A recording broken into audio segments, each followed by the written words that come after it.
दान क्यों करना चाहिए? दान करने से धन की शुद्धि होती है। जैसे किसान खेत में, पहले किसान खेत को दान करता है, बीज दान करता है।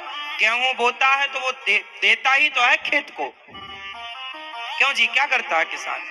किसान खेत को बीज दान करता है, गेहूं का या इत्यादि जो भी फसलों के बीज हैं सारे। किसान पहले क्या करता है? देता है। और जब देता है तो फिर माटी, फिर वो खेत उसे कई गुना करके देता। तो दान किसान ने किया तो मिट्टी ने भी वापस किया। उसी तरह जब आप दान करते हैं अपनी कमाई का कुछ हिस्सा, भूखे की रोटी में, प्यासों की पानी की व्यवस्था। पहले के जमाने में राजा लोग कुआं खुदवाते थे, कुआं, बावड़ियां बनवाते थे। बावड़ी समझते हैं? कुआं होता है जिस कुएं में हम बाल्टी से कुआं समझते हैं ना, कुएं से पानी ना बाल्टी से ऊपर आता है ना। जबकि जो बावड़ियां होती हैं उसमें बाल्टी से पानी लाने की जरूरत नहीं होती। बावड़ियों में सीढ़ियां होती हैं ढेर सारी, उतर के खुद जाओ और नीचे जाके पानी पी के फिर वापस आओ, उसे बावड़ियां बोलते थे पहले के। आज भी पुरानी बावड़ियां हर जगह मिलती हैं, आज भी बहुत सारी बावड़ियां मिलती हैं बहुत जगह अवशेष। तो बावड़ियां का मतलब होता था कि आप नीचे जाके पानी पिए, और पानी भर के फिर मटके में लोग वहां से लाते थे। कुआं सूख जाते थे पर बावड़ियां नहीं सूखती थी। बावड़ियां और गहरी थी क्योंकि सीढ़ी बनाने तक वो गहराई, पर उसके नीचे और गहराई। तो कुआं की सूखने की संभावना हुआ करती थी गर्मियों में, पर बावड़ियां नहीं सूखा करती थी। और बावड़ियों में खर्चा बहुत आता था, तो बड़े बड़े राजा जो धर्मात्मा पैसे वाले लोग होते थे वो बावड़ियां बनवाते थे समाज के लिए, कि हम बावड़ी बनवाएंगे तो आने वाली पीढ़ी पानी पिएगी इस बावड़ी में और हमें आशीर्वाद देती रहेगी, हमारे ना रहने पर भी हमसे कुछ पुण्य होता रहेगा। ये इस भाव से लोग बावड़ियां बनवाते थे। पहले लोग बगीचे लगवाते थे, आम का बगीचा, अमरूद का बगीचा, आंवले का बगीचा इत्यादि फलों के बगीचे, ताकि यहाँ से गुजरने वाले मुसाफिरों को पेट भर फल मिलता रहे और लोगों के द्वारा हमारे कुछ हिस्से को हम समाज की सेवा में लगाएं। क्योंकि इससे क्या होता है? धन की शुद्धि होती है और धन की वृद्धि होती है। क्या होता है?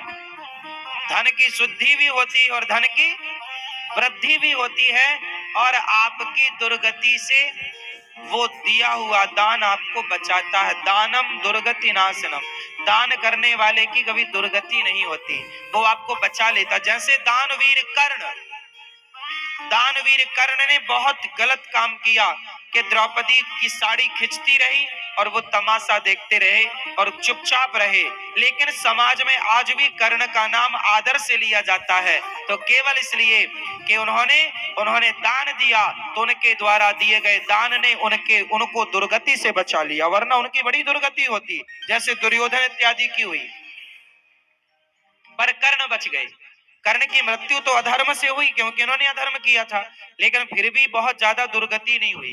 भगवान ने स्वीकार कर लिया, क्योंकि तुमने पाप तो किया है तो पाप का दंड भी मिलेगा, पर तुमने दान किया है। दानवीर कर्ण रोज स्वर्ण दान करते थे,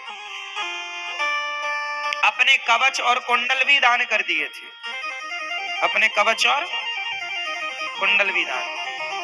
तो दान किया इसलिए उनकी दुर्गति नहीं हुई।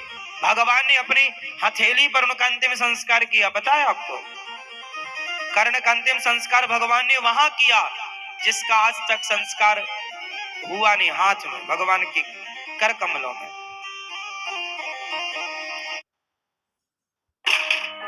बहुत प्रेम करते थे कर्ण से, इसलिए समझाने गए थे कि दुर्योधन का साथ छोड़ दो, पर वो नहीं छोड़े कि हमने नमक खाया है। तो फिर अधर्म का साथ दिया तो मौत अधर्म से हुई, इसलिए चूंकि पर धर्म किया था, दान किया था, तो उस दान ने उनकी दुर्गति नहीं होने दी, सदगति हुई। समाज में जितना आदर से कर्ण का नाम लिया जाता है, क्या उतने आदर से दुर्योधन का लिया जाता है? बोलो। पूरे महाभारत में केवल 3 लोगों का नाम आदर से लिया जाता है। पहला नाम है भीष्म पितामह का, दूसरा नाम है गुरु द्रोणाचार्य का, और तीसरा नाम है दानवीर कर्ण का। इसके अतिरिक्त शकुनी भी थे।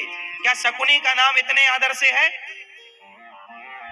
देखो, मौत मिल जाना बड़ी बात नहीं है साहब, पैसा मिल जाना बड़ी बात नहीं है,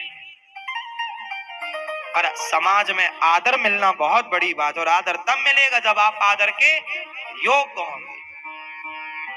आप सोचें कि हम गलत काम करें और समाज हमारा आदर करें, तो दुर्योधन का कोई आदर नहीं करता। दुर्योधन नाम का कोई नहीं है, किसी बाप ने अपने बेटे का नाम दुर्योधन नहीं रखा, पर कर्ण नाम के बहुत लोग मिल जाएंगे आपको, क्योंकि कर्ण की दुर्गति बच गई। किसके कारण? दानम दुर्गति नाशनम।